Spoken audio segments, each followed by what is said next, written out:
The Albatross course here at Le Golf National is widely regarded as one of the finest on the European Tour.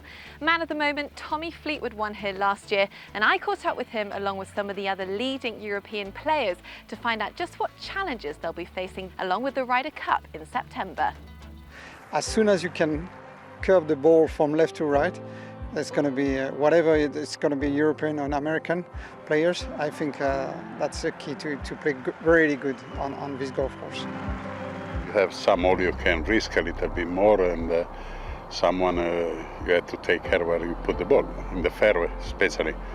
Even for the long hitter, you have to don't miss the fairway.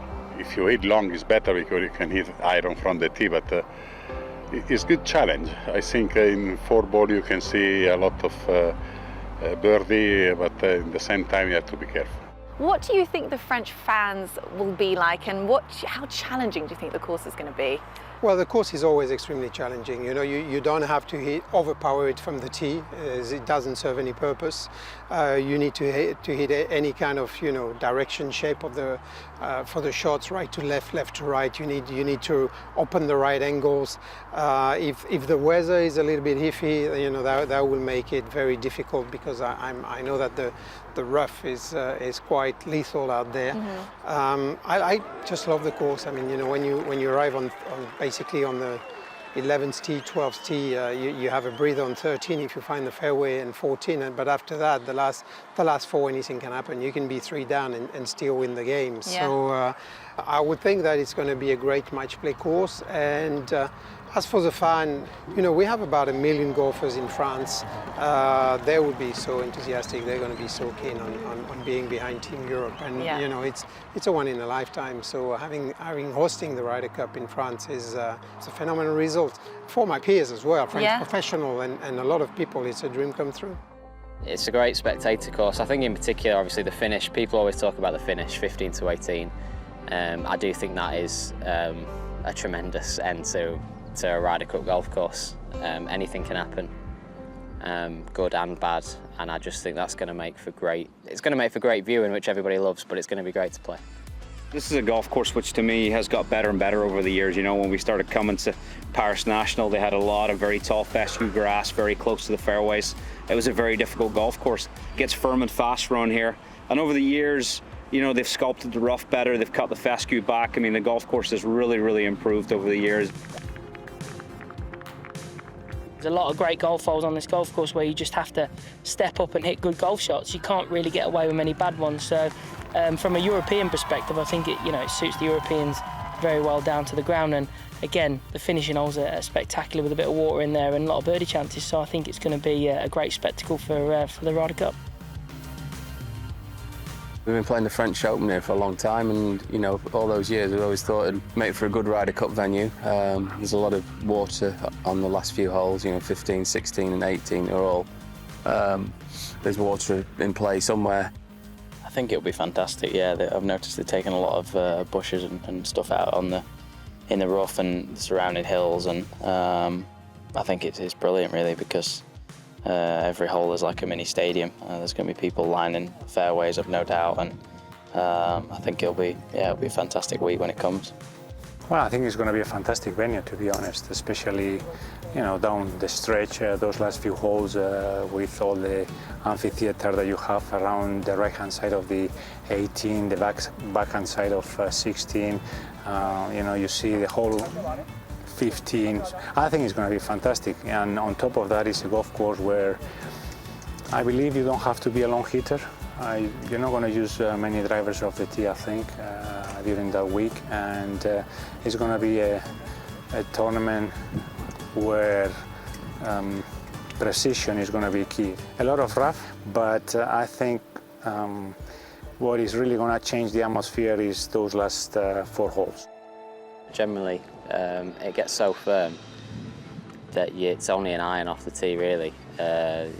People can be more aggressive and get as close to the water as they want off the tee, which is, I'm sure it's 280 yards-ish, but it's a 4 iron off the tee, which leaves like shortish iron, 9 iron, 8 iron, and I always feel like the green, it's longer from front to back than you think, and you can get greedy trying to go to a right pin and it's silly.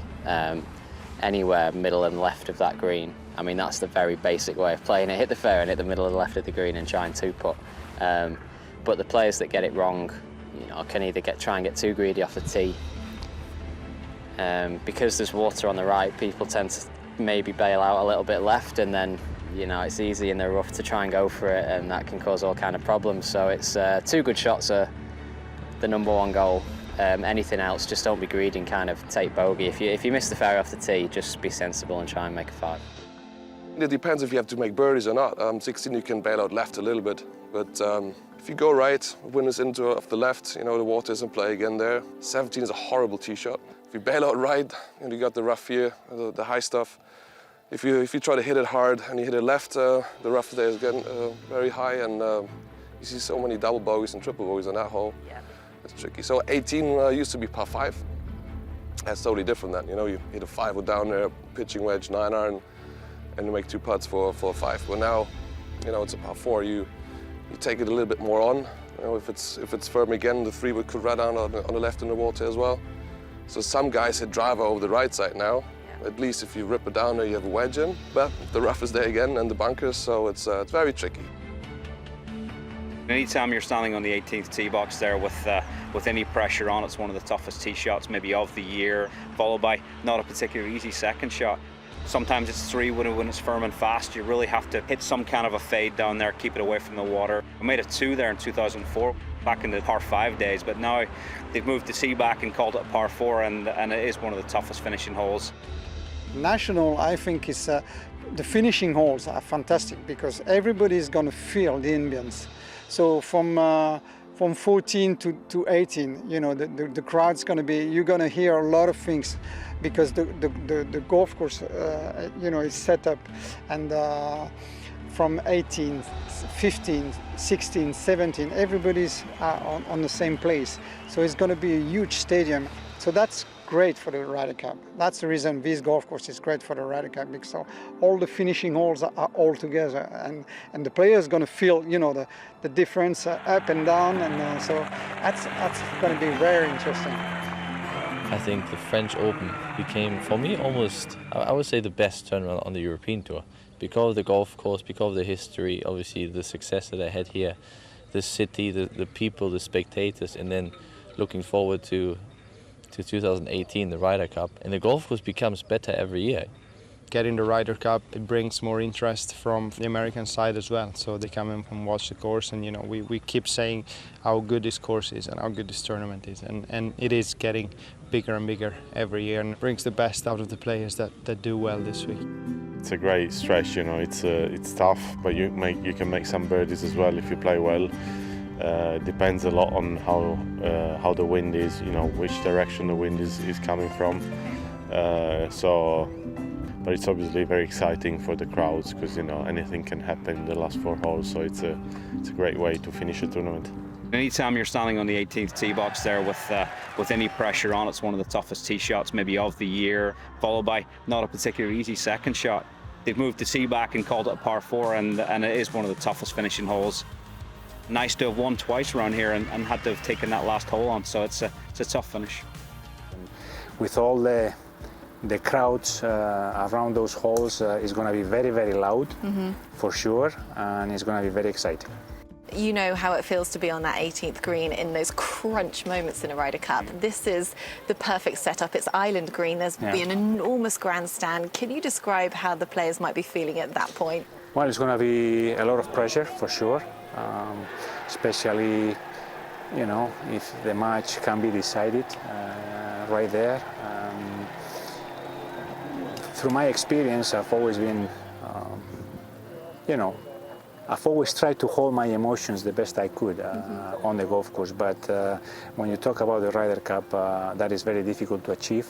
And if you talk to any player, he will tell you that there is no pressure like playing the Ryder Cup. And on top of that, if a continent is on your shoulders, that's going to obviously make it more difficult. And I think the players are going to be feeling very, very nervous down the stretch, and especially on that 18th hole.